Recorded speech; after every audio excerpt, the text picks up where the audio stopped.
We'll start with the Pledge of Allegiance. I pledge allegiance to the flag of the United States of America and to the republic for which it stands, one nation, under God, indivisible, with liberty and justice for all. Thank you. We have the roll call, please. Kivel, Here. Bartlett, Yes. Ewan, Here. Frost, Here. and Gonzalez. Here. Okay. All right. I'll review anybody have a conflict of interest? Okay, seeing none. We'll go for approval of the agenda. I'll make a motion to approve the agenda as published. I'll second it. Okay, moved by Rod, second by John to approve the agenda as published. All in favor? Aye. Opposed? Thank you. All right, we'll start with our first public comment, which is at 6:31. Seeing nobody, we'll close it at 6:31. Correspondence, Bill? The correspondence are letters that we received. The board all has hard copies here. Thank you. Reports, Township Board? Yeah, we had our last meeting, March 9th.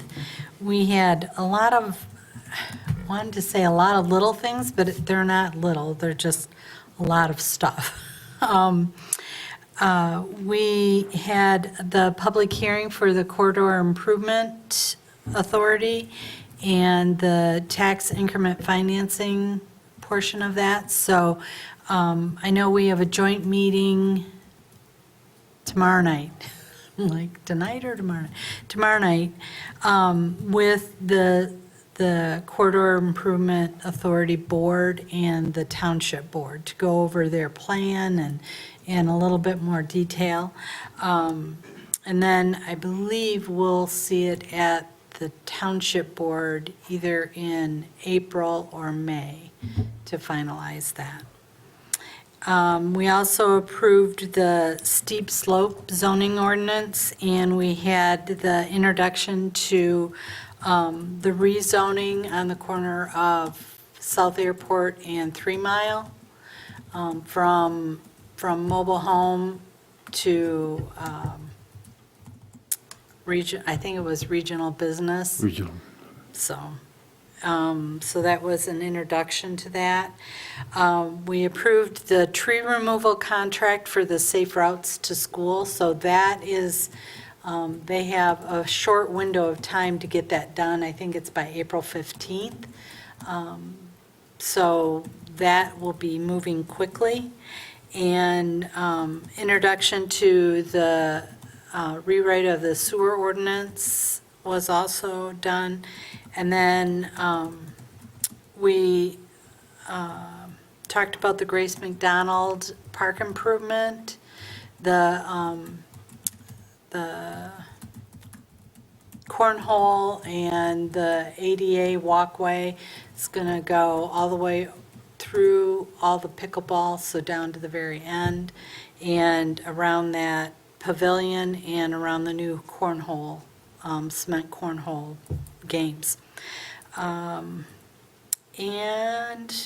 there was a trust fund application for Arbutus Park 5, Lake 5, for the second phase of that improvement. We did one a couple of years ago. Now we're working on small picnic tables, some playground stuff, and swings, different things like that.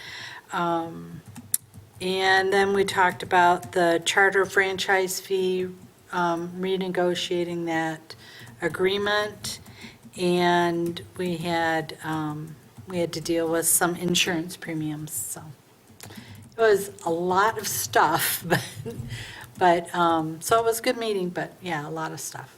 Great, thank you.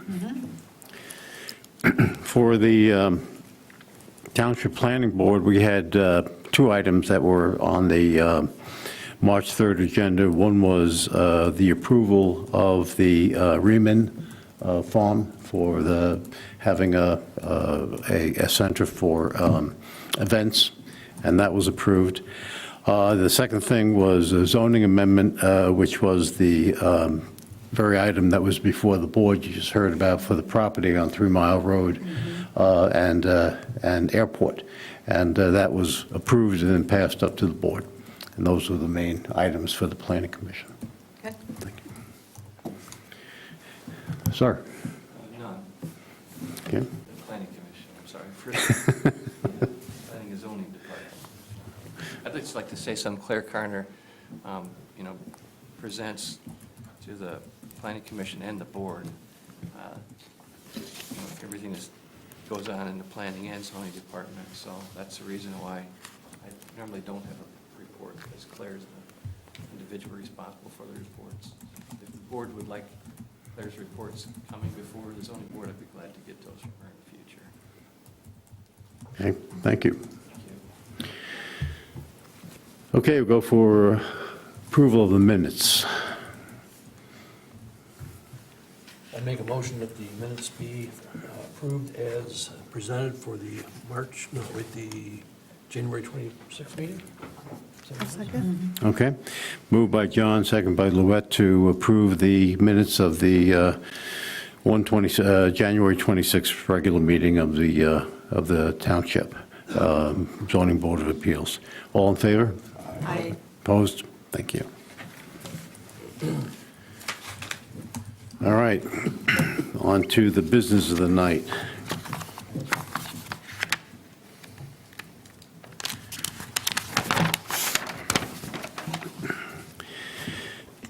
(2-26) variance request for Mark McKellar II, applicant of a parcel of land commonly known as 2720 Riverbend, Traverse City, property 03-118-02300, located in the Boardman River zoning district. The request is for a variance from the requirements of Section 3.8D of East Bay Township zoning standards.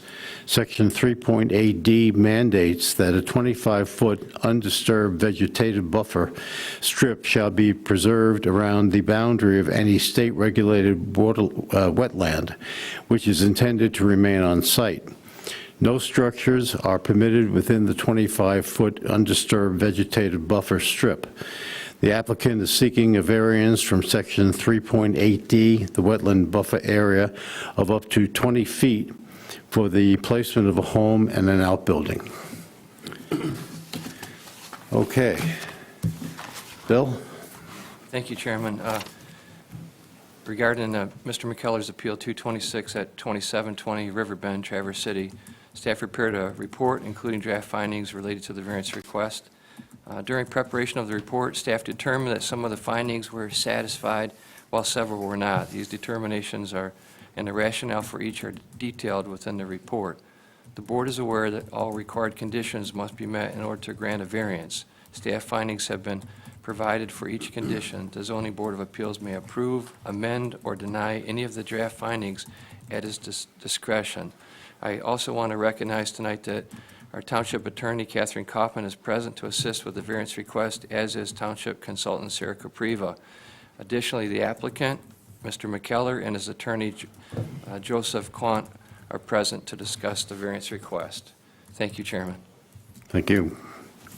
I'd like to ask Catherine Kaufman if she had any thing that she wanted to bring to the board's attention.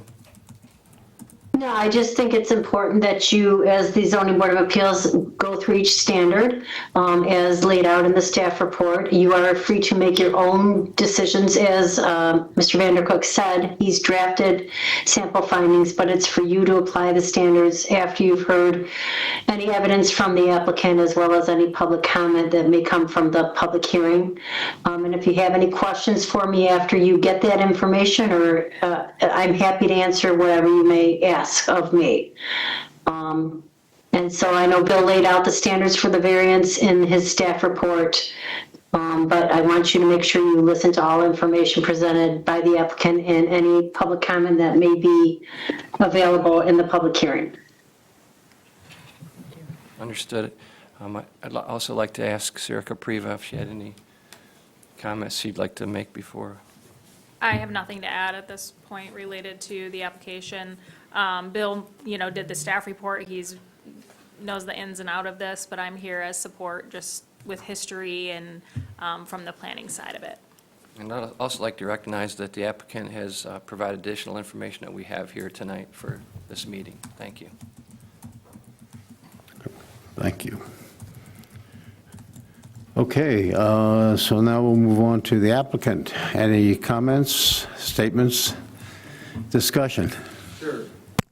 Good evening. My name is Mark McKellar. Most often, I'm before you and others as an attorney that does land use and zoning law, but an attorney who has himself for a client, has a fool for his client, is the old phrase. So Mr. Quant is here. Mr. Quant works in my office, and quite frankly, he's the preeminent resource for environmental issues.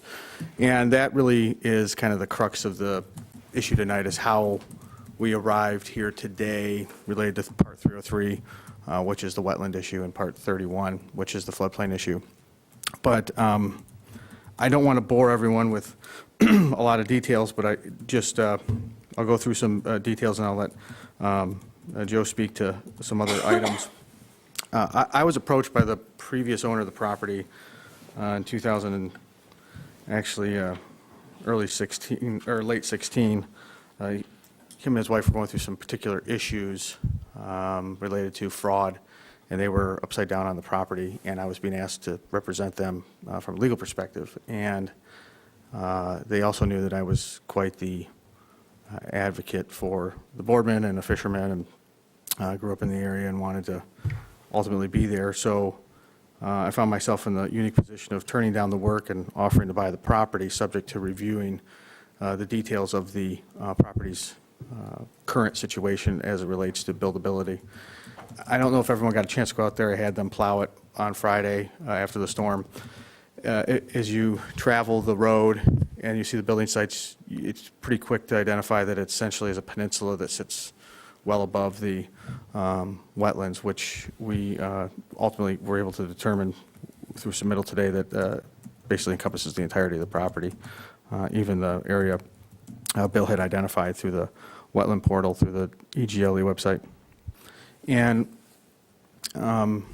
originally there was a cabin on there. Art Hughes, who used to be, I think, the president of Old Kent Bank years ago, owned that place, and the cabin was demolished. So the previous owners sought to get a much larger home than was an infill site approved in 2000. They had a public hearing. There was an additional review period. The DEQ at the time, not EGLE, but same department, approved, well, they purported to, well, they denied the application, found a more feasible and prudent alternative, and suggested to the applicant maybe take this alternative forward. So they made some revisions to that, but that was what was submitted forward to the DEQ and ultimately permitted. And you'll see in the application, the area, what they called Area 1 and 2, ultimately, which was this, and the hashed area is what? Maybe give us the page numbers. Oh, Here. yes, That'd be great. page 34. Thanks. I'm glad you did that, Bill. Yes. So page 34 is the plan, the fill plan that was approved by DEQ. And so the hashed areas were the areas where DEQ permitted additional fill to be added to the property for the purposes of building the proposed home and pole barn garage. Now, not that they were restricted to building something of that size, that's what they had proposed to build. And once the fill was completed, it became unregulated uplands. I also provided the permit closure letter, or notice of completion is what it's called. I think that's, I'm not exactly sure where that is in the packet. But that was completed in 2003. I think the end of 2003, November 20, 2003. Page 36, maybe? 36. Yes, that's correct, page 36. So that was their DEQ's They do a visit, determined that the activity that was completed was within compliance with the permit that they issued, and they could go forward to build on that property. In 2012, they went to go get they had a pre-application with DEQ to confirm if they were permitted to do that. They met with Robin Schmidt, and Robin confirmed that it was unregulated upland and that it was outside the floodplain, and therefore did not require a 303 permit and did not require a Part 31 permit. My communications with EGLE have confirmed same throughout the time. But I bought in 2017, and I did that only after confirming this information, the notice of completion. And additionally, as everyone I think may be aware, that Boardman River Valley is full of holding tanks. And those holding tanks are not terribly economic viable for a family that lives there full-time. So I actually acquired a 2,200-foot easement that runs the neighboring property under the railroad, underneath the county road, and north onto an additional piece of property for a drain field. So in order to drain through a septic system off the property, and I had confirmed with Robin I would need a permit to directionally drill the leads from the septic tank, ultimately pump tank, out. So that's the only thing that would need to be done. That was done to enhance the property. And further, I had got a preliminary approval, not preliminary approval, we actually got approval from the Conservancy to have a conservation easement placed on the property at our choosing. And uniquely, they don't usually typically take properties less than 40 acres, but the site visit analysis determined the species that were on the property were in excess of the standard requirements, and so I worked with them to develop that. And we've done significant restoration work with CRA and Nate Winkler and the Conservation District through Steve Largent, Steve when Steve was still there. And it currently hosts this is along the riverbank, because there's a lot of frontage. And it currently hosts the water flow, temperature, and science station for Trout Unlimited, which is the service station for the Boardman that registers the flow and temperatures and stuff like that on the property. And the intent is to simply build a single-family home. My family grew. We have a dog, and a family can continue to grow. And my parents live down the way, or my father lives down the way, a lot of friends and family. And that's kind of where I wanted to be. And when the new ordinance came out, I had been quite involved through the Lakemore development process on behalf of the applicant, or the owners of Lakemore, and knew much about the changes that were prompting some of the review, and I was working closely with Claire on it. And I noticed this new provision about the wetland setbacks, which did not exist in the previous ordinance. So I spoke to Claire. I articulated my concern with this. If it was 25-foot setback, I'd basically be able to build about a 19-foot deep house by about 30 feet, which is significantly different than what I had hoped. And she indicated if I had concerns about that, to provide some language. We discussed some language. Essentially, what I had proposed was that if someone had acquired the fill permit, that would be waived. And the concept is simply this: EGLE will issue the permit to fill for what's necessary to build the appropriate home and structures, but they're not going to say, oh, in order to appease the township, we'll actually let you fill an additional 25 feet of wetlands around it to meet that buffer criterion. That just doesn't happen. It would be, frankly, counterintuitive to what they do, and I think counterintuitive to the purpose of the wetland setback. And so she had indicated that I believe there wasn't a whole lot of appetite to do that, but that this would be at least a viable option for variance given the circumstances. And so I'm before you today, ready to finally maybe build that home and move forward with it. And what I did is I kept the size of the home, even though it's unregulated uplands, to the size it was proffered to DEQ at the time. I didn't want to get into questions about, trying to seek a larger size. But I also showed the engineering of the pounds per square inch necessary, which was page 33. That entire road and fill area was demucked, so it was actually scraped down to the hard packed sand. Geotextile fabrics were placed on top of filled aggregates. It was fully engineered to sustain the weights and use in perpetuity as long as you can. And Elmer's did a far in excess of six-figure work in 2003 to do that activity. And because of that, that structure, you can't have a basement, not only, and you can't have piers, you have to be on a slab. And the home would, the 60 by 40 would be inclusive of not only, a second story for, a family of my size, but it would also include a two-car garage for, a truck and a Suburban. And so that gets eaten up into that 60 by 40, so it's not really, 2,400 square foot first floor of living space. And then there is a pole barn. The rest of the property is about it's just shy of 21 acres. There is nowhere else to build on it. It is wet. We have I think you got the report from Gosling Zubek. We have the photos indicating the locations and the GPS coordinates and where those views came from, identifying that the area that was indicated might be uplands in Bill's report is in fact wetlands. And I think what's missing, probably most importantly, is, I don't know if anyone went down to the south.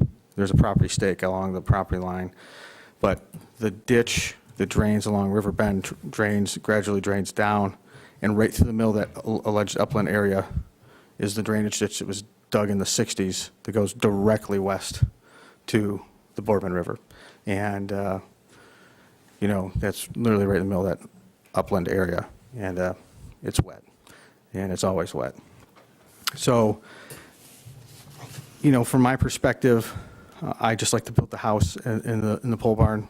I have river boats, and I've got my great uncle's 1969 El Camino, and my son and I have a lot of little hobbies. My girls like to play things, we have snowmobiles and things like that. So I'd like to keep it all on one parcel. I don't think that's inconsistent with the area. It is a large parcel on the river. That's the unique thing about it. And certainly don't have any intentions, and if we need to put a deed restriction on property to not, accommodate any further divisions of the land to make the organization feel comfortable, that's fine, because that's the intent. I just want to address some of I think the unique circumstances that I've outlined about how we got here do in fact overcome the non-satisfied criteria, and I think the report regarding the fact that it is wetlands certainly overcomes that. There's another portion that's slightly on the northeast side that indicates wetlands, but that's right up against the railroad right away, and what's not in there is the natural gas right away. I don't know if you saw it, it's clear cut. That's 110 feet wide. That is a moonscape every 5 years. They come in and wipe it all out. There's not a whole lot I could do with that upland area. And if I could find one upland area on the property, there'd be a drain field on it, I promise you. Because Dan Thorell and I went for like 4 days out there drilling holes, trying to find one spot to keep the drain field on my property. With that, I'll let Joe speak to the kind of environmental criterion of why they got there, what the DEQ really, or EGLE in this case, does. And then I'll certainly field any questions you have, because I know it's a unique application in a lot of ways. Yeah, thanks, Mark. I just wanted to address one issue that Mark had brought to my attention, which was the question of the jurisdictional boundaries with respect to the Wetland Protection Act and floodplain regulations under Part 31. Under the Wetland Protection Act, under Section 11, there's a provision that requires an analysis of what feasible and prudent alternatives may be utilized in order to not develop in a wetland. So there's a certain structure of criteria that you have to meet in order to get a wetland permit under Part 303. Just one of those criteria is that you have to demonstrate that there isn't anywhere else on the property that you can fulfill the project purpose that would be less impactful to the wetland. Because if there is a choice where you can build in a way that would be less impactful to the wetland, under the statute, you're required to choose that first. And the concern that Mark had was that one of the comments in the review was that, well, there may be another area on the property that may be developed, rather than having the setback variance granted. And there really isn't anywhere else. EGLE would have examined the entire property back when it was permitted in 2000, because the statute hasn't changed with respect to the feasible and prudent alternative. And even in 2000, the same provisions applied that said that the applicant had to demonstrate that there was nowhere else that would be less impactful, and therefore that is one of the reasons why EGLE granted the permit where it was then facilitated. The wetland was adjusted and developed by the prior owner. EGLE confirms that that the site appears to conform with the permitted elements in the permitted geometry that was provided. EGLE threw out just sort of happenstance that, well, hey, you might want to take a look at the Part 31 issues again. Floodplains and floodways under Part 31 can be adjusted from time to time. This was originally permitted under Part 31, so at the time EGLE determined that there was no floodplain or floodway encroachment. You can go through the process again, but EGLE really doesn't give you a letter of non-jurisdiction. They don't say, well, we don't have any regulation or jurisdiction over this issue. They will do if you ask them out for a pre-application review, they'll give you a letter back that says, well, we came out and looked at it, and here's where we see you need to get a permit. But they will not give you a letter that says that we don't have authority to regulate any particular environmental issue on the property. So really that was just what I wanted to speak to, was the fact that that there really, if there was an area somewhere else on the property where development could be executed without the variance, that really is not the case. I did see that one of the items that was referenced was a snapshot from the wetland viewer, and if you see, if you actually go and look at the EGLE report, what it says is at page 4 of the Michigan Wetlands map viewer, it says that, and I quote, "This map is not to be used to determine the specific locations and jurisdictional boundaries of wetland areas." So even though it's basically a screening tool, and I certainly don't fault Mr. Vandercook for looking at it and placing some question related to it, but basically the entire purpose of having the MERIS maps and the wetland viewers, which looks at a couple of different sources of potential wetland areas, is as a screening tool to say, hey, you may be in an area that may be wetland, and further investigation, site-specific investigation may be appropriate. But that site-specific investigation would have already been undertaken by EGLE when they originally looked at this under the wetland permitting structures under Section 30311. So I'm happy to address any questions that the board may have with respect to any of those issues. But Mark had asked that I speak specifically as to those particular elements of the variance.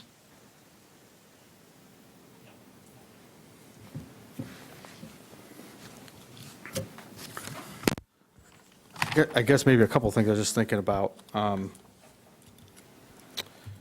kind of like why I chose the locations I chose and why they're, this is on page 25, this is the variance exhibit, the drawing.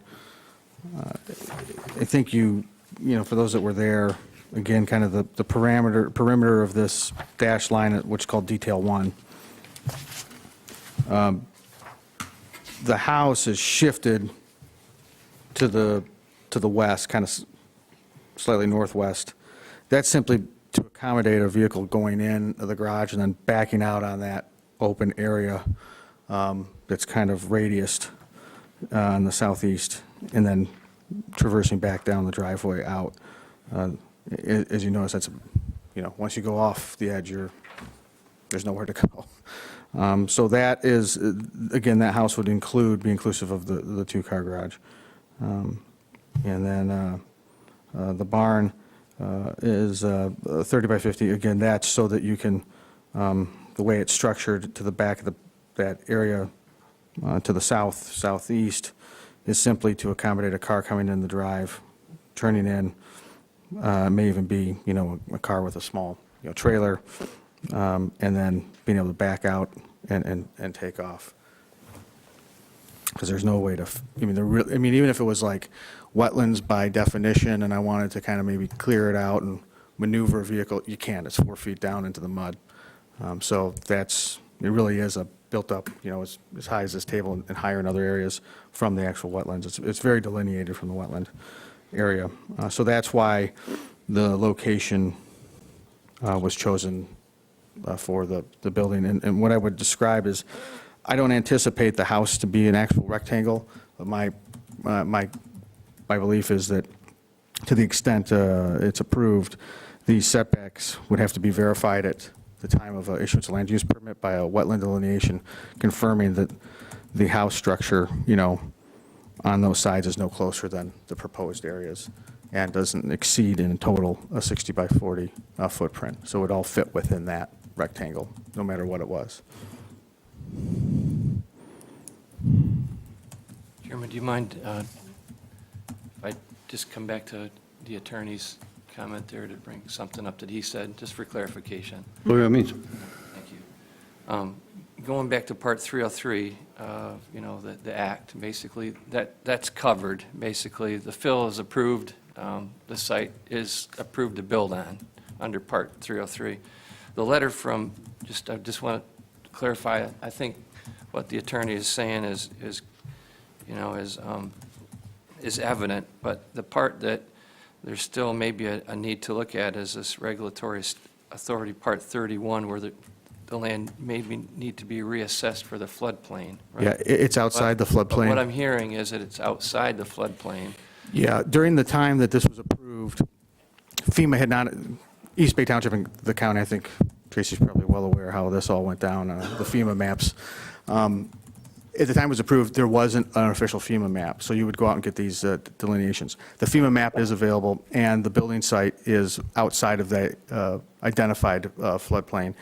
And in fact, in 2012, in the pre-application letter, the elevation of the floodplain is 5 feet, and the elevation of the building area is 6 feet. So it's actually 12 inches vertical above the floodplain. So it's outside of the floodplain. So Part 31 wouldn't be a concern. Now, to the extent it was a concern, that would be something that would be handled at the land use permit application time period. You have to get any third-party agency approvals before you would be issued a building or a land use permit. But I think what Joe was getting to is that there's no waiver process. You either need a permit or you don't. And if it's outside of the permitted or the zone, you don't have to go to EGLE, and they don't even issue I guess Joe could speak to that, but they don't issue a permit that says, or a letter that says, you're waived from, you're exempt from a permit. Excuse me, we lost your attorney, or is he just turned something off? No, that's all right. I'm sorry. What was it? He's there, okay. But the letter that, No, you've got me. Sorry. Chairman, just the letter that Jack Racinol from Environmental Quality, the analyst with Eagle, He states that the statute regulates work occurring within the 100-year floodplain in streams such as the Boardman River, even if the site is no longer considered wetland due to the approved filing, the structures may require new authorization under Part 31. But like you're saying, Mark, that's going to come before the land use permit. It will, and let me see if I have it here. The,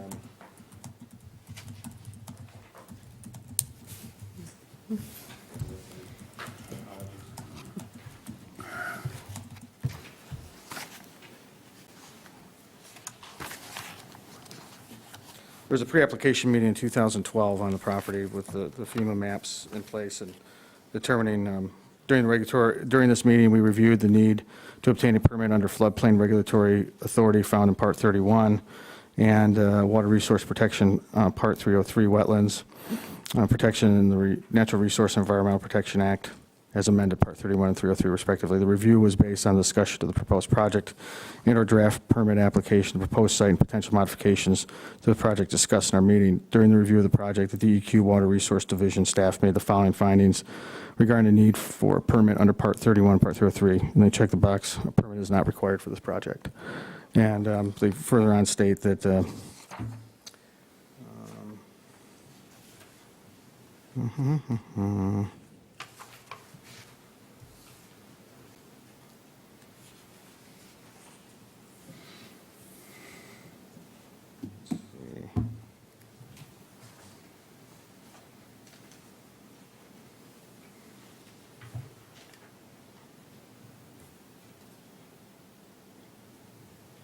see if they have that in here.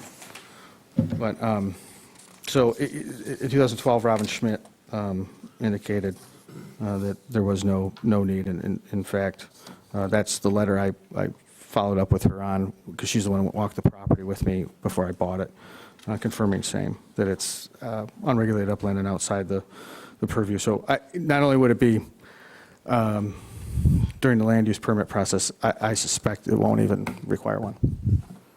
Can we get a copy of that letter to put in with the file? Yeah, that's fine. Yep, I'll email a copy. This is the only one I have, but I'll email a copy.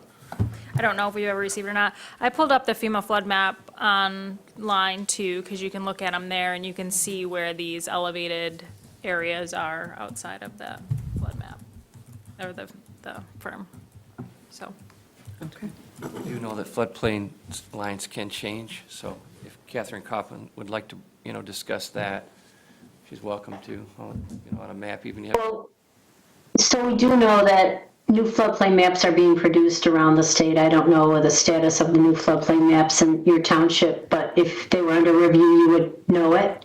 And then my concern was about the wetlands delineation, having been possibly still since 2000 or whenever, but I just heard Mr. McKellar explain that he got the letter from Gosling Zubik, who went out on the site, have seen what they believe to be wetlands vegetation, which is one way of how you identify wetlands, on that southeast corner of the site, which was, I think, where there was a question if that was going to be buildable or not. So in terms of that, obviously, I've heard a lot of discussion tonight about Part 301, floodplain, et cetera.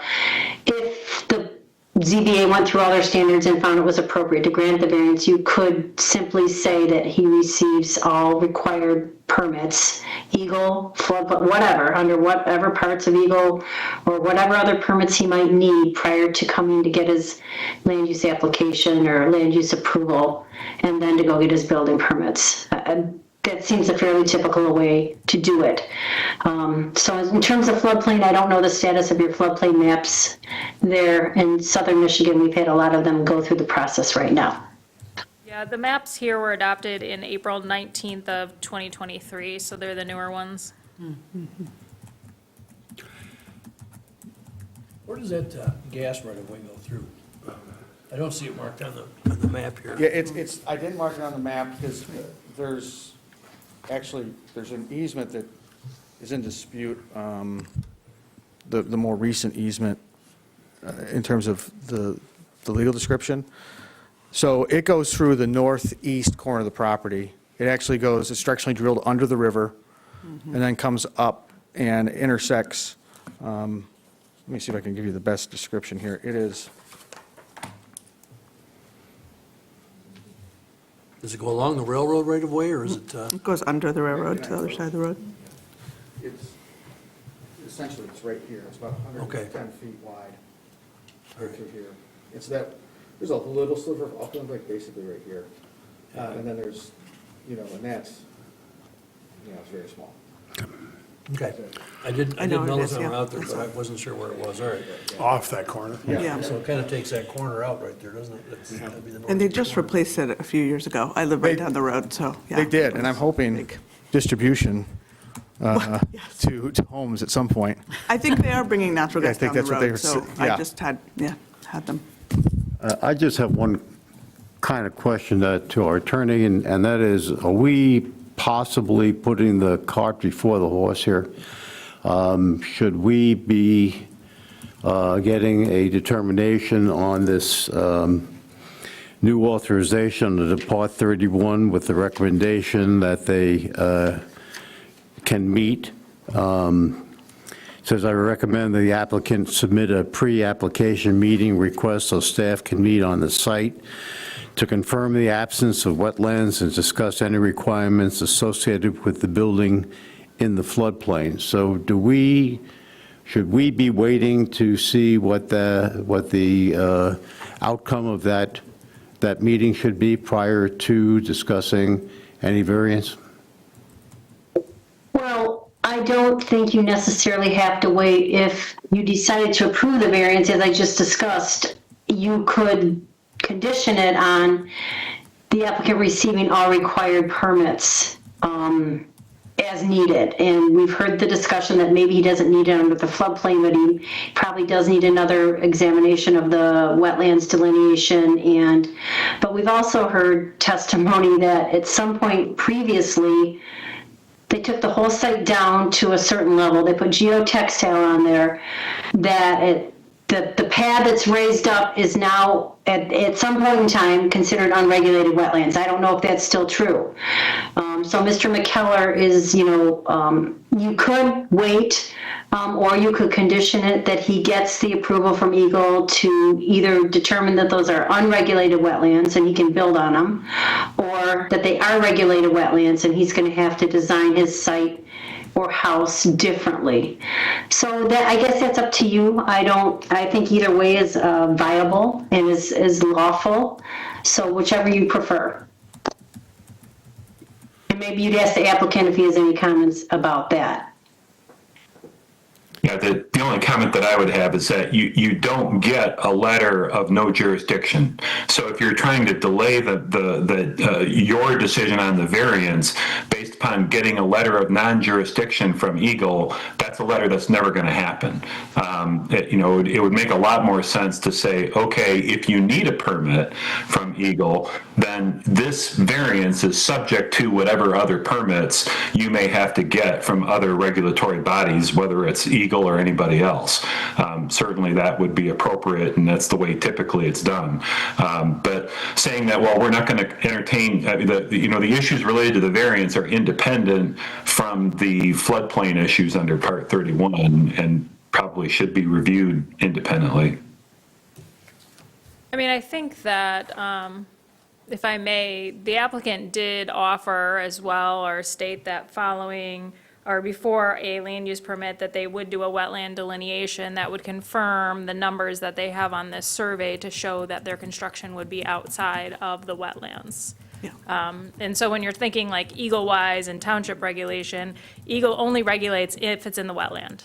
This has been raised, it's not in the wetland. Eagle has no jurisdiction, it's all within township jurisdiction for that. So I think that you're left with then determining if you need to have that wetland delineation done prior to your approval, or if you're comfortable with that verification following this approval, but prior to land use permit.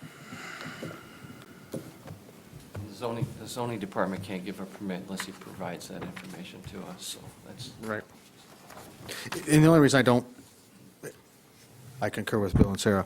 The reason I don't want to wait is because it'll be months before they can actually do a full wetland delineation, and then I'm subject to waiting and design, and, you know, I'd rather take the risk of it is or it isn't on my end of the deal. I either comply with the variance request or I don't, and that risk is all on me, and, you know, I'll live with the consequences. If the house has to be a little smaller because that's creeped in 6 inches or 12 inches, that's my risk.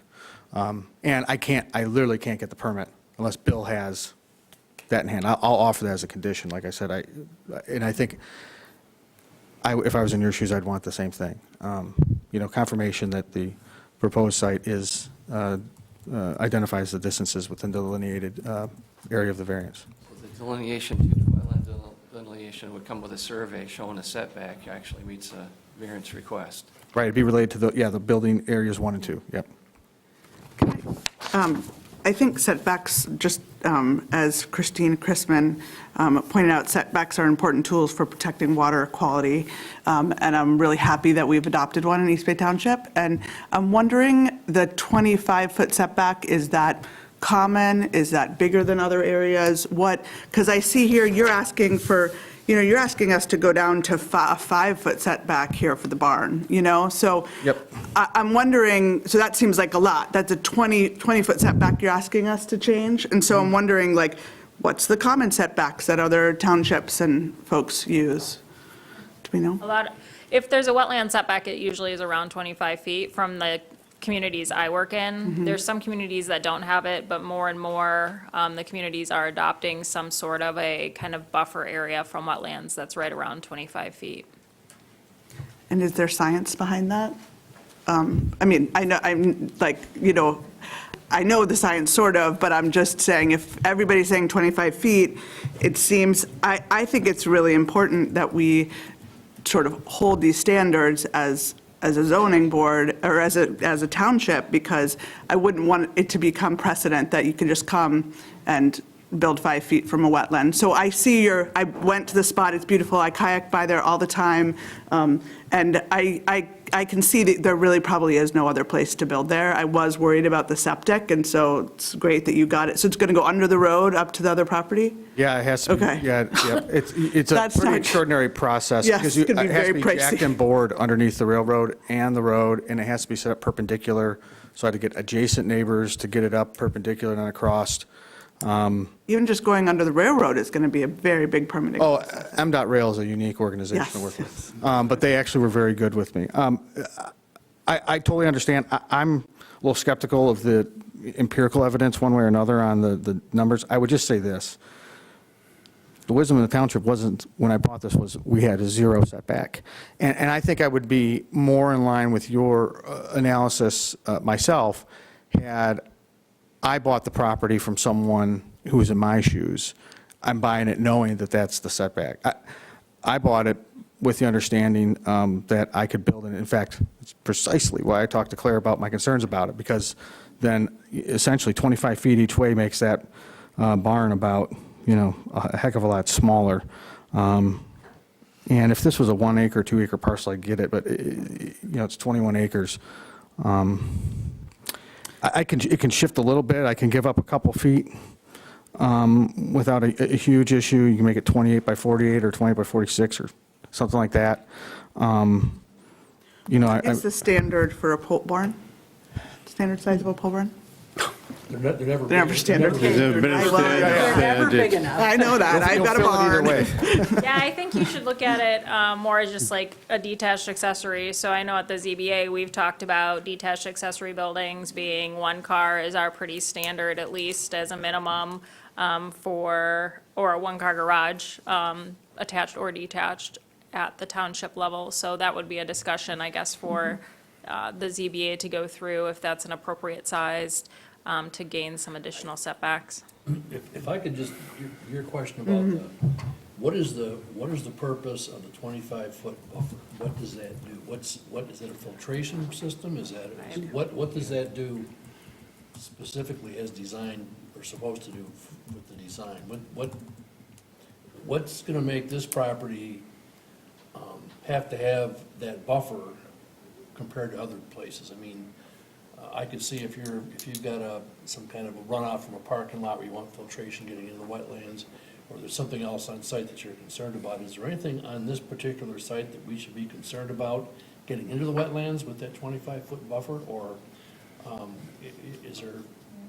The 25-foot buffer, just in general, is intended to help, clean the runoff before it gets into the wetlands. Then the wetland kind of cleans it before it gets into the river, just as a natural system to provide that. And I don't know if the applicant in your plans, as well as looking at putting in, gutters and, downspouts to help with any runoff, so it's not draining just right into the wetland, or any conversation that you're having about your driveway as well for runoff materials, at least to kind of have some of that, a little bit of buffering or something for, some oils or something that might come from a car. This isn't a commercial property, right? So we're not dealing with large parking lots and large amount of snows. Typically, you're not dealing with the sands and the salts that you would have from a commercial parking lot, but you do have, road material that can come in that's on your car, if you're washing your car in the driveway, those types of things.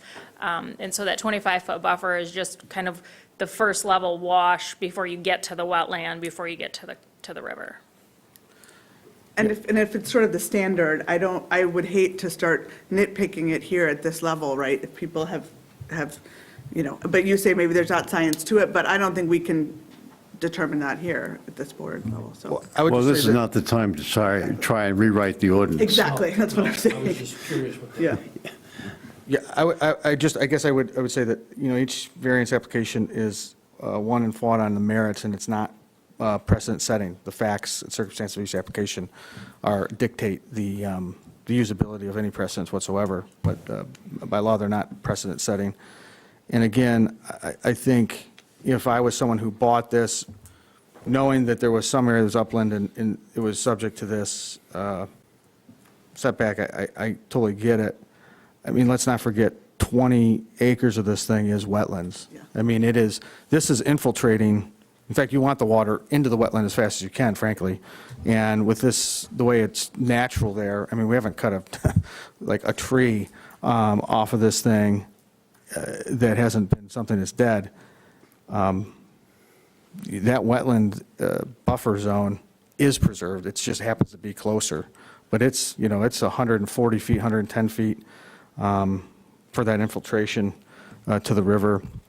And, if you move the building 25 feet away from it on this site, it's just going to hit the geotechnical barrier and run through that perched area and dump right out on the edge of that into the wetland anyway. So I don't know, you can save it. I certainly cognizant of that. I mean, listen, cognizant of that, for gutters and maybe pushing them out to the north and things like that to allow it to infiltrate and then drain, because that's all graded towards the river to drain there. But, I just.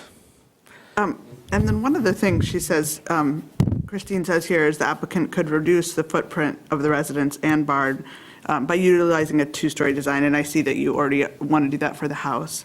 Yep.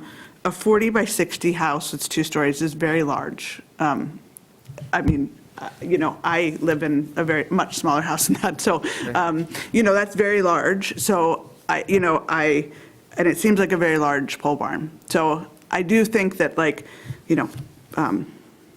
could be something that could be looked at. Do you mind if I, Chairman? Also, keep in mind that Christine apparently was not aware of the fact that it's already been filled. Her comments seem to be generated towards the fact that we're under the presumption that you are allowing a variance to a wetland setback where wetland fill has not already been permitted and has occurred. So this is area that's already been impacted. It's already, so we're not talking about protecting a wetland buffer that is not already filled. Yeah, so just, our zoning on a 20-acre parcel would allow over 5,000 square foot of detached barns, 2 major accessory buildings, right? So I just want to point that out. Another thing is the impervious surface that's going to be, a part of this property is going to be minimal on a 20-acre parcel Yeah. with this development. So I'm not saying I, support the size of the house, but I'm just saying, I just wanted to point that out for Mr. McKellar. Well, I think that's true, and the other thing that I was really glad to hear is that the septic system and that is going to I be do. off the property, Yeah. totally. So they're very, other than the rainwater going into the wetland, I mean, I think it's pretty well. The other thing too is there's no size restriction on a house. If someone had a 20-acre piece that was all upland, he could build a 10,000 square foot house on that piece of property. So just another thing to think about. But I think This it's is a- important for us to, you know, honor the setbacks that have been put in place by this township, you know, so I think looking at all of those pieces is important. And I know you say it's not precedent forming, but people talk, it sort of is, you know, I mean, you know, that's why I said precedent forming, you know. Something else that I offer just for, informational purposes, and Catherine may be already familiar with this, is that there's an Attorney General opinion that says that under Section 30309 of Part 303, the Wetland Protection Act, you cannot have a wetland setback that is oriented towards wetland regulation or wetland protection. It has to be related to development restriction or development concerns or other development orientation of normal setbacks. If you make a decision saying, well, this is related to the goal to protect the wetland, for setback purposes, that might be that might be slightly problematic. And I'd just like to add, I'm not familiar with that AG opinion, but I appreciate hearing about it. I think it's important to keep in mind that there's 20-some acres of this property is in regulated wetlands. At some point previously, this elevated perched site was created, all under Eagle permitting, and it's there. Now, whether he can downsize the house, somewhat, possibly, whether he can downsize the garage or the pole barn, possibly, but he has to be able to build on this site.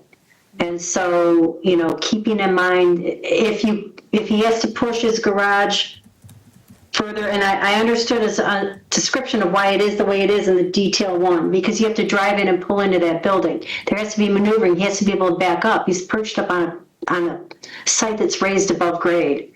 So there's only so many places you can push that and still be able to pull in. And I understand this is all, if he downsizes the building, that possibly that could be easier to work around. I get all that. But I just want you to keep in mind as you go through your standards, whether this is self-created, the wetlands are there, the whole 9 yards. I want you to do your standards however you decide they're appropriate. But there's 20 other acres here of wetlands that are being protected, and the fact that he's going to be possibly less than, if the variance is granted, 25 feet from the edge of the wetlands buffer. If you look at the detail, it's still 140 feet away from edge of the river, and still, in some other areas, at least if the variance exhibit is accurate. So, the purpose of a variance is in a unique situation to provide relief from the inflexible application of the zoning ordinance, and I appreciate everything you've discussed. So just keep that in mind when you are going through your standards, because this does seem like a fairly unique situation to me based on the extent of wetlands on this very large property, and there isn't many other places to go, and this has already been permitted through Eagle to raise up this pad, quote-unquote pad. So I'm happy to answer any questions if you have them. I have two questions, not for Catherine, but for the applicant, I guess. Can you confirm, I think in your letter, you talk about demoing a cabin, and then Bill mentions that it's vacant. There is currently the cabin that exists on the property? No, if I miswrote that, Art Hughes, when he had a cabin there, and then the previous owner to me demoed the cabin as part of this permit process. The permit approved the demolition of the cabin and then the fill, and they had to remove all the stuff that was part of the demolition. So there's nothing that exists on it right now? It's completely vacant.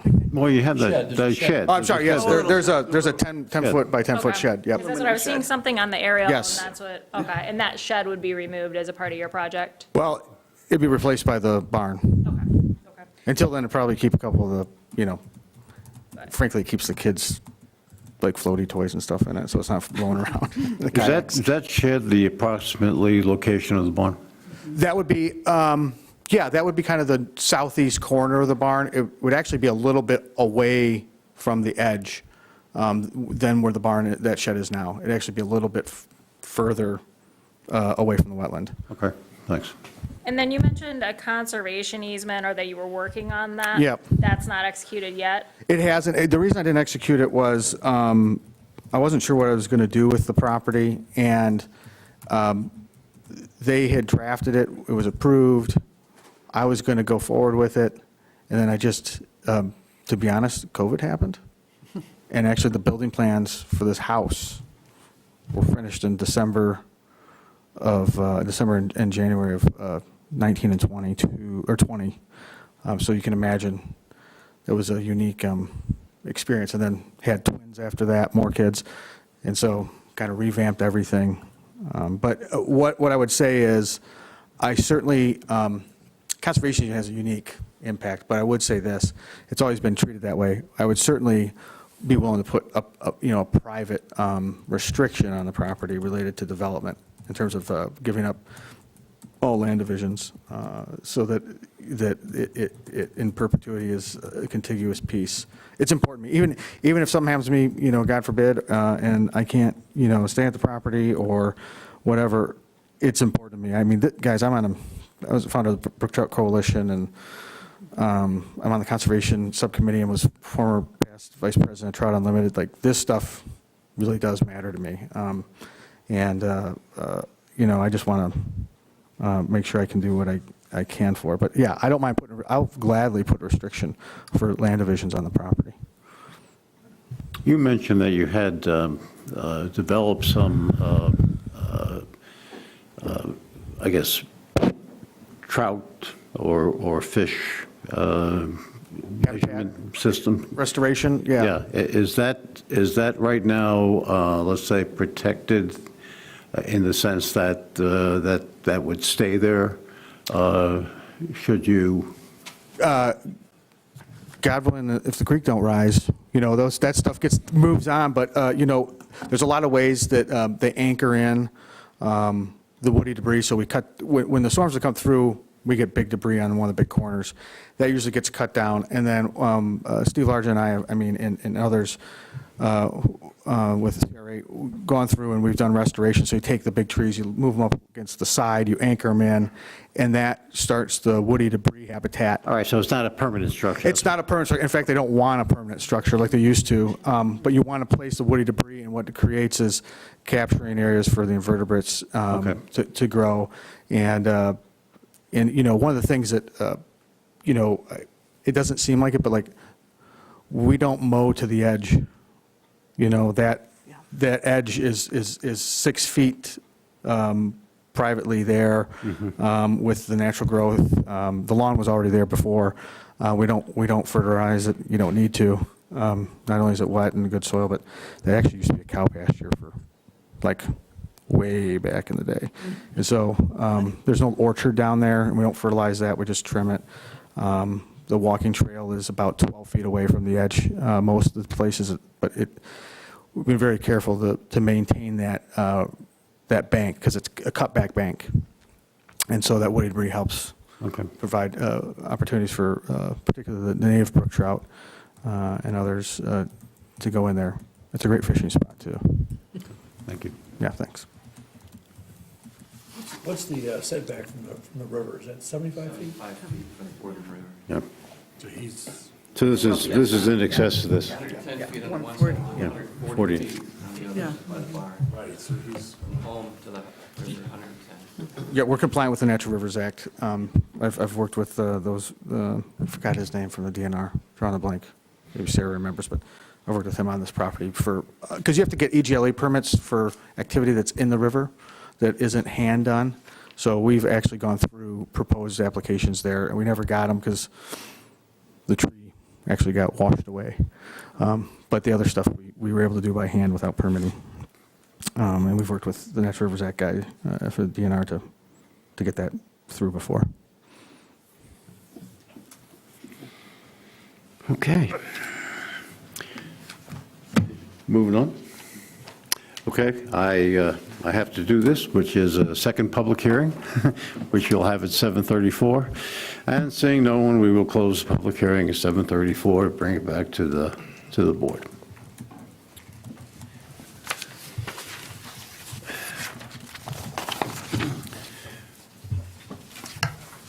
Are there any other questions, comments before we start into the review of the standards? Okay. All right, seeing none.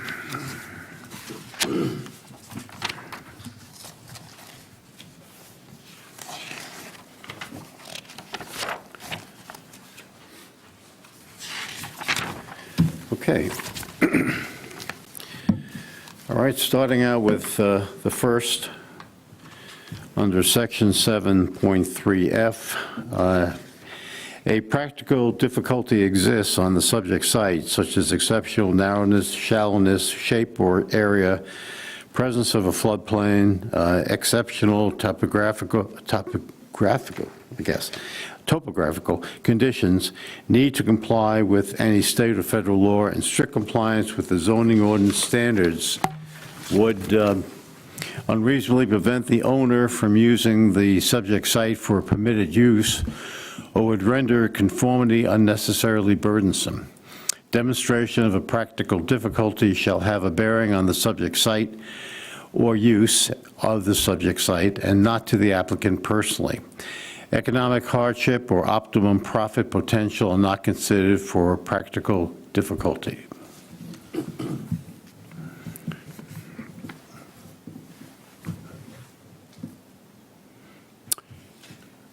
I'd say that's satisfied, I would say it's satisfied. I agree with that. right? And I think that most of the reasons, that's, again, back to very large property, it's already been built up for that floodplain, so, and he sets way back, so. Yes, yes. Without those permits, you wouldn't be able to build. Okay, second, B, the demonstrated practical difficulty results from exceptional or extraordinary circumstances or conditions applying to the subject site at the time the ordinance was adopted or amended, which are different than typical properties in the same zoning district or vicinity.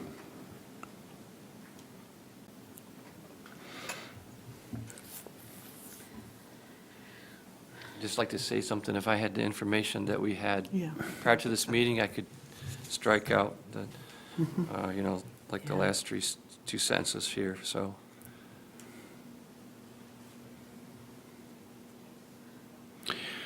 Well, I think that does change the, Right. Thank you. I think it's satisfied. Yeah, I think now that we found it, That we Yeah. found that, I think it's now satisfied. I think that there's really no other place to build. there's no other Yeah. place, and, Yeah. you know, what was put there in place before the ordinance to build on. Yeah. correct, I think it's satisfied, yeah. correct. Due to the, amount of wetlands on the property there. Yeah. Okay, C, the applicant's problem is not self-created.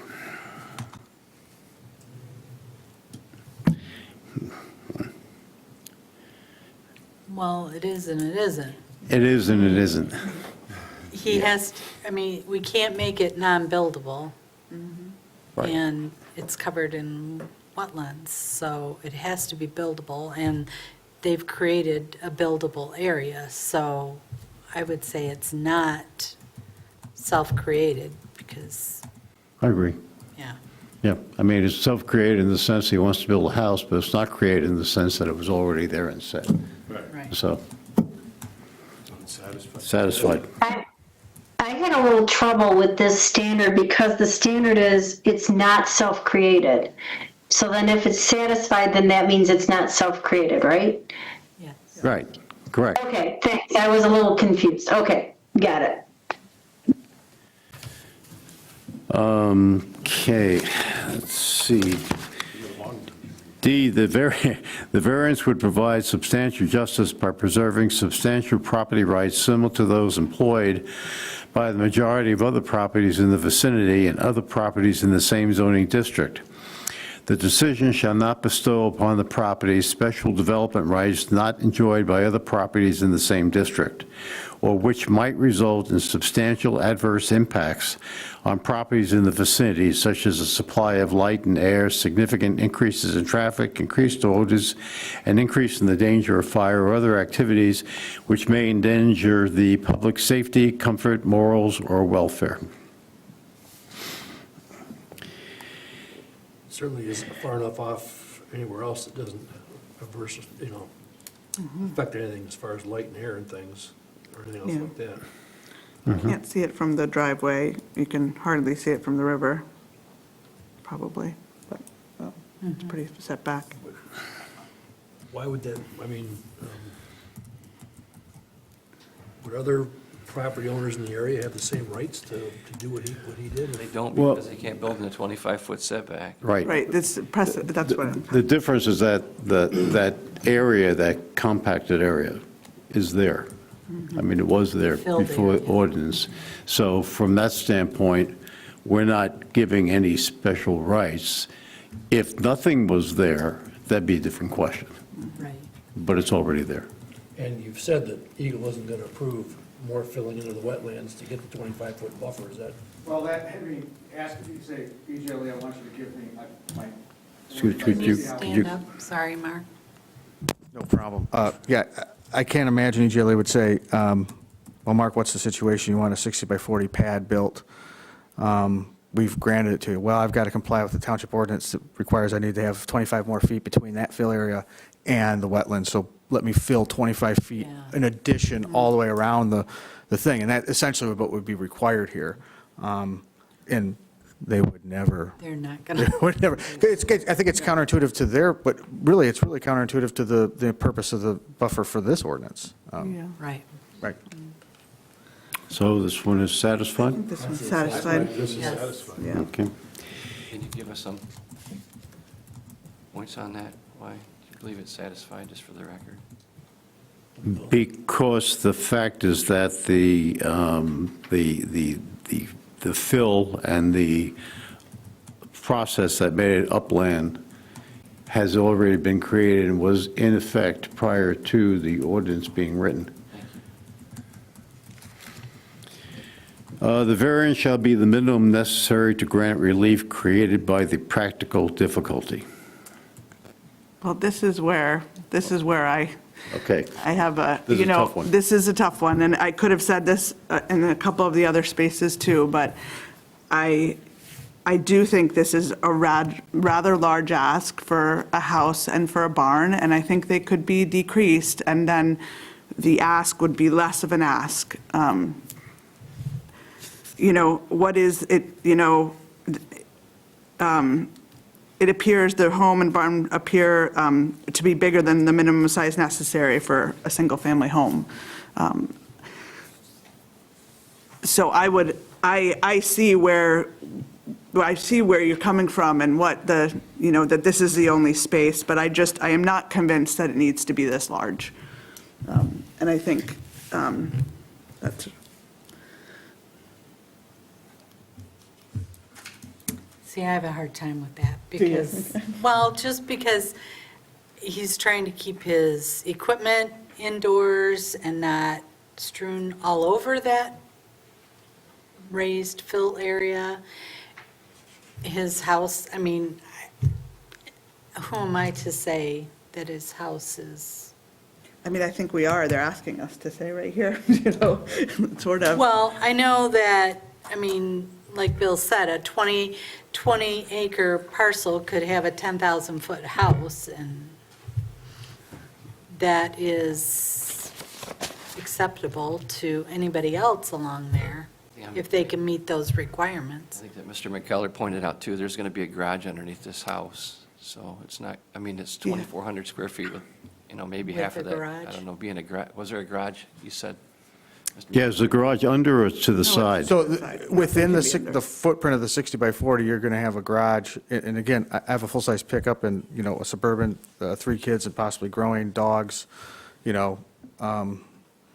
you take that out, you're probably looking at, instead of 2,400 square feet, you're probably looking at maybe 1,600 square feet, and I wouldn't build over necessarily the garage, so the house would be 2 stories without a basement there, roughly 1,600 to 1,800 square feet, so maybe 3,600 square feet, 3,500 square feet for the living space total. You know, and if you had a 1,200 square foot house with those 2 stories in the basement, you'd be at exactly the same amount of square footage.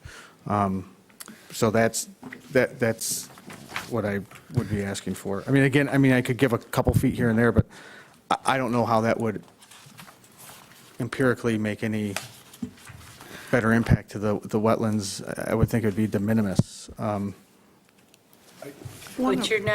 you're not building any bigger than this 40 by 60. Right, that wouldn't be inclusive of the 2-car garage that's attached to it. Usually that's about So 25 that's feet. 2,400 square feet. 2,400 square feet total, minus the size of the garage. But that's double, he's doing 2 stories, so that's 4,800 Right. square feet. Well, Nothing over the garage, I would say. Well, okay, so let's take out 800 square feet for the garage. It's still a 4,000 square foot home. I mean, no, that's 1,600, I think it's 1,600 or 1,700 square feet, and that's what I was the saying. garage is? No, the remaining 2,400 minus 800 square foot would be 1,600 square feet, and that's where I was getting, if you take 1,600 times 2, that's 3,200 square feet, that's what I would have. That's the same as taking essentially an 1,100 square foot house that's 2 stories, 1,100 square feet, 1,100 square feet, and a basement, because I don't have a basement. So the garage can't have, okay. Can't have any basement. Yeah. And I don't want to have it, I hate to have this thing be so vertically identifiable and at the one location that is viewable. I want it to blend in, that's why we go over. But again, how much smaller is enough? You know, at what point is my concern? I just think we really need to, honor why there was a setback, wetland setback provision added to the zoning policy in 2024. And if you look on page 25, you can see, the house, it's like 13, 9, 15, 7 feet. It's really the barn. Maybe those could be okay, but really the barn, 5 feet it's pretty short. It's, snow would fall from the roof into the wetland, which I don't know, I don't want to do the science behind it, but I do not think that this is the minimum to give him relief. I would say you'd rather it fall in the wetland than it fall into a geotechnical piece of material where it just drains down and then comes squirting out the side. Okay, maybe, but. Because I think you'd want the infiltration of that 170 feet, 140 feet from there to the, which you'll never get there unless it's just surface driven. But, maybe, what if I go 8 feet around on all 3 of those sides? Just round it up to 8 feet, instead of 5, 6, 9, and 5, 7, just call it 8 feet. And also, it's important to remember that the site is already filled. This is not about, protecting the wetland buffer in a native wetland state. It is already filled. The only thing we're talking about is adding a building on top of it. And if I can, I'll make the statement. I was looking back at your map, page 3440. I believe this is the original proposal, and it looks like to me that the proposed residence was 40 by 60, and the proposed garage back then was 30 by 50. That's correct. That's right. Those are the same, he's asking for the same dimensions that were originally permitted for. I will tell you that the fill location and the original garage was 3 feet from the edge. So this would have been 3 feet from the edge of the wetlands. So that's why I orientated it this way. But we didn't have a setback ordinance then, and now we do, so, yeah.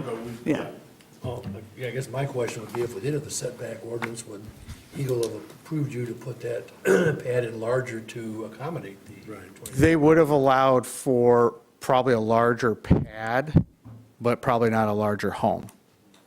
Yes, that was my question. Yep.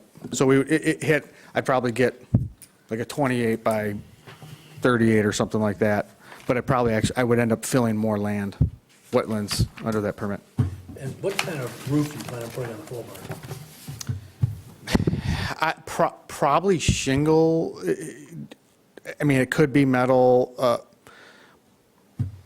I mean, to me personally, and this is maybe nothing here, but a shingle roof is, in previous conversations with people, the stuff running off of a shingle roof, the asphalt, asphalt and the stuff in the shingle roof do contribute to the pollution of the area, where a metal roof would contribute zero, just a runoff. Yeah, I mean, I'm just saying that might be a consideration. I think a standing seam metal roof on a barn would probably be more viable, but,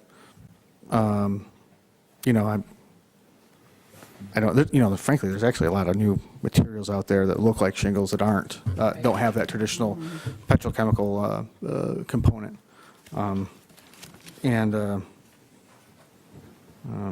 But I'm willing, like I said, I'm willing to give maybe something that where instead of 5 and 6 feet, maybe 8 feet related to the barn.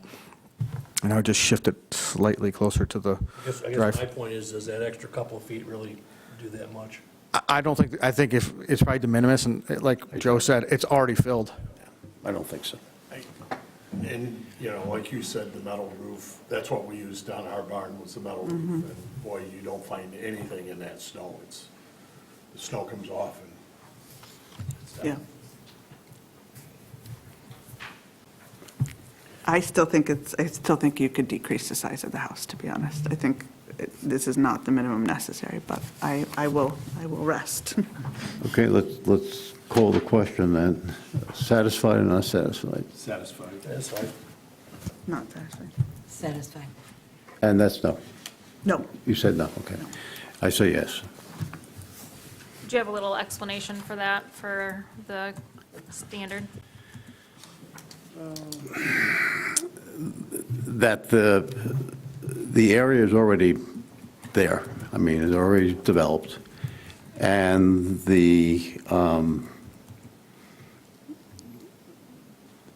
there has been no application to increase the size of the house nor the barn other than what was already approved in 2000.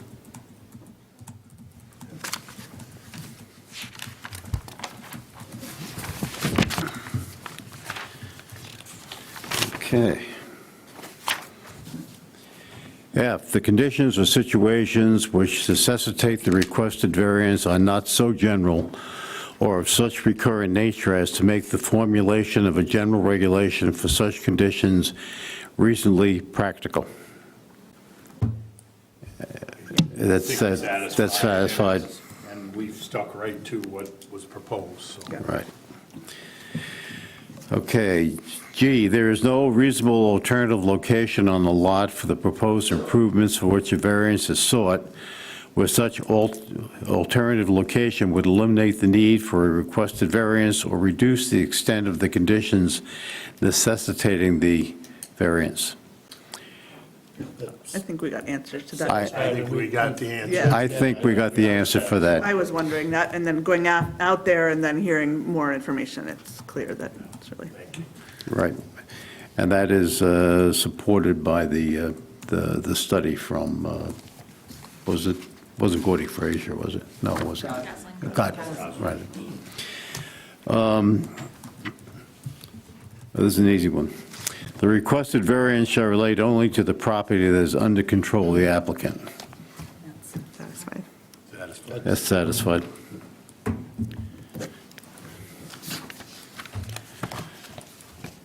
All right.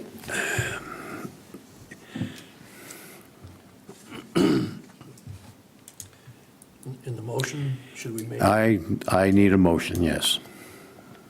should we stipulate what you're Well- saying about the not being able to subdivide it? Is that what we're talking about, keeping it in a?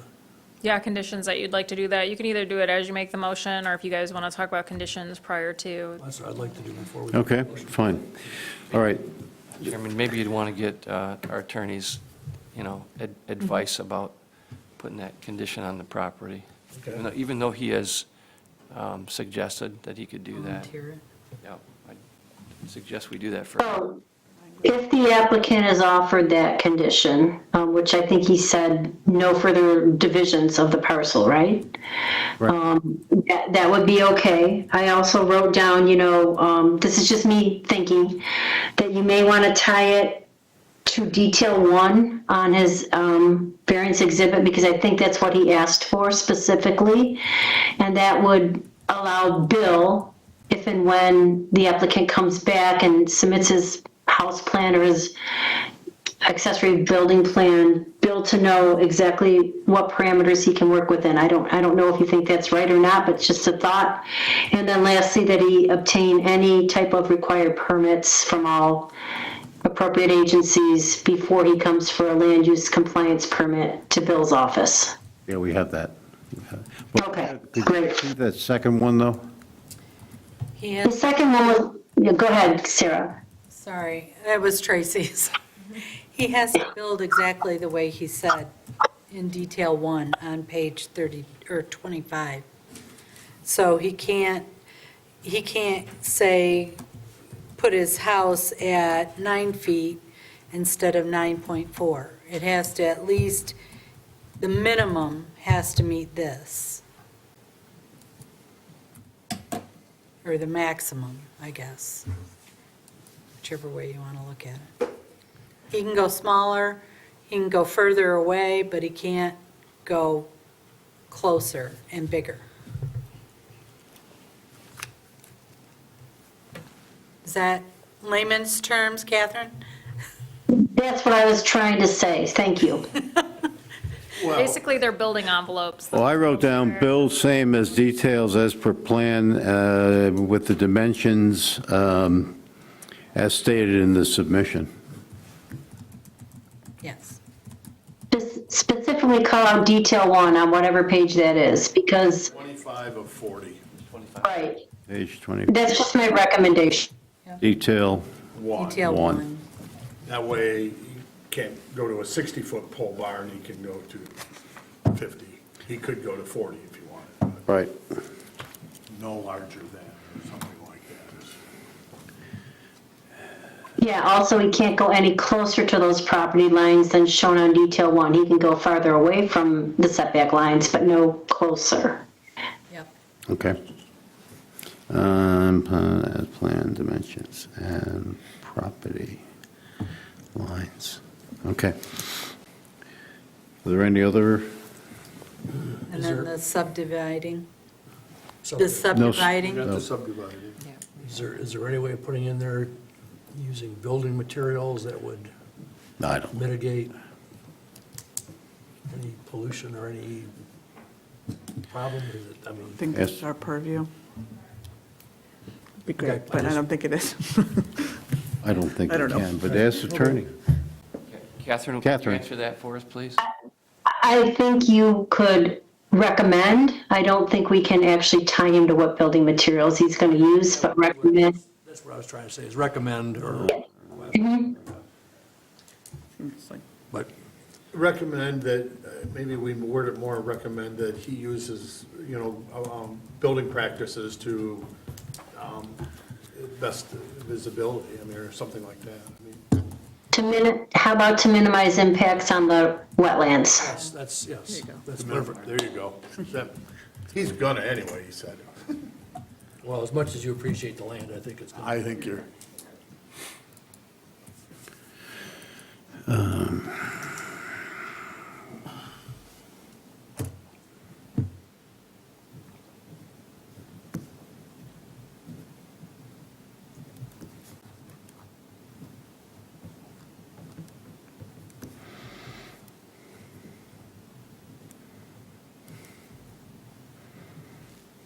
So I don't know, Ann, do you have those conditions that you can repeat back, or? Sure. Okay.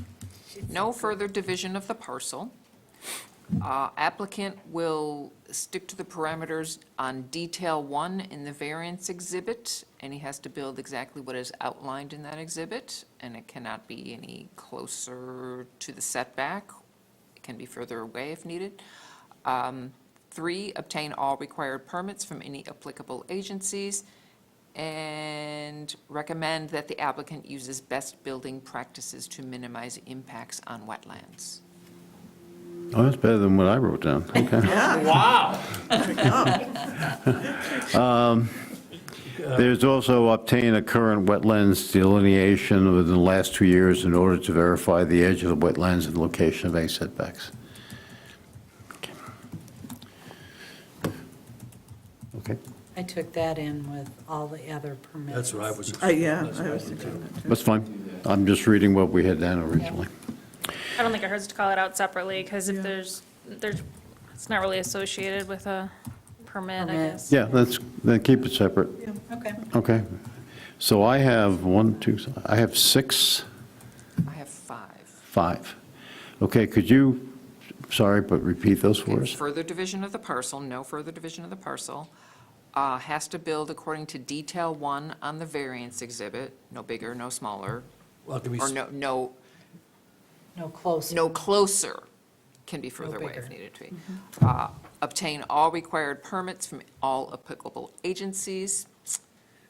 Recommend that the applicant uses best building practices to minimize impacts on wetlands, and applicant must obtain a current wetland delineation to determine where the wetlands are at this point, I guess. And that one's in the staff report, that last one. Yep. Okay. May I just want to make one clarification on that last one, that the wetland delineation is related only to the areas for the building site, and I don't have to wetland delineate the entire property. I don't want to do a $10,000 wetland delineation, if I can, just the building areas. Yeah, just the building area. Or, Yeah. yeah. Got it. I mean, I think, Bill, you're okay with that? That makes sense to me to just be, Yeah, and the only thing I'd recommend is just be more specific on the exhibit, where, you know, this. The page number and, The survey, the exhibit that was provided by the applicant, just something that, notes that, Yeah, it was page 25 of 40, detail 1. found in the packet. Okay. May I have a motion? I would make a motion that we approve variance request 2-26 for 2720 Riverbend Road, Traverse City, with the conditions just read. I'll support it. Tracy? With the support? Yeah. Okay. Moved by John to approve the request, and supported by Tracy. All in favor? Aye. Opposed? Congratulations. Thank you for your time. All right. Thank you and thanks for plowing out that drive. yeah, it was great. That was great. I was a little bit like, are we really, I live across the street basically, so I was like, are we really gonna get in here? And I know all the neighbors on that street, and so, Oh, they're great people. They're great people, yeah. It's a tough spot, we redid it. We actually have that geotechnically refilled and graded because it was, had the actual permit owners, I say like 4 years ago. You know, it's a really good thing. The views are great. yeah, you're gonna have a lot of gravel to put back on the driveway after that snowplow. Yeah, no, Unfortunately. Yeah. Thank you. All right, okay, we will move on to the next public comment at 8:03. And since there's no one here, 8:03 is when we close it. Our next meeting is going to be Monday, April 27th. Are there anything else for the good of the order? There is an application that we have for that meeting, just so everyone's aware. There Okay. is. Good. All right, thank you. So we are adjourned.